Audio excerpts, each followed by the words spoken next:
Alright, so this is what I'm thinking about doing with this fantastic fan, because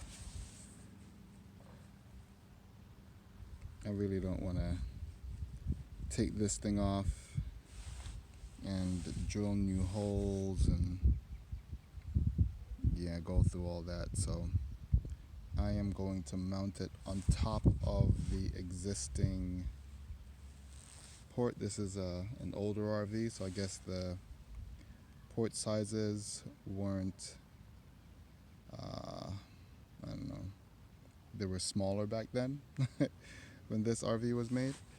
So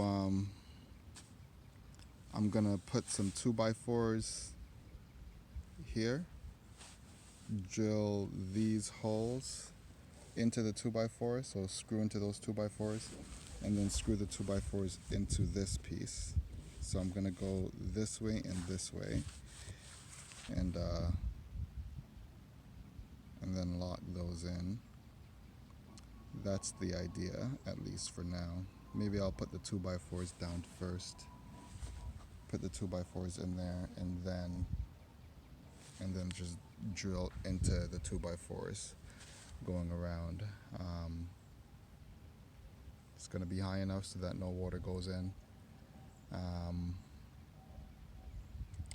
was thinking about putting a vent cover on this as well. I'll have to revisit that idea at a later time, but yeah, that's the idea for now.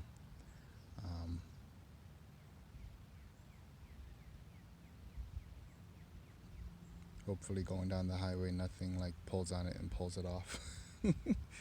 We'll have to see how that works, but yeah, that's the plan. So I'll let you know how it works out as we go along.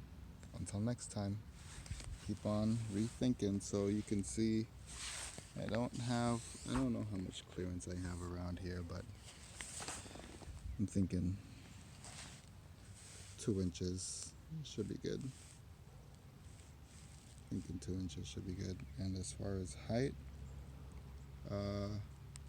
looks like 2 inches. Not 2x4, 2x2s.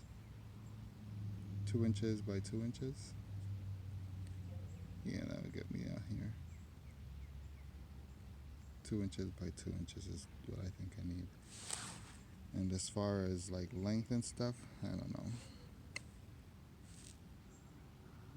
The length of my foot, so 12 inches sufficient. That overkill. Yeah, 12 inches should be sufficient. Alright, till next time. Keep on rethinking.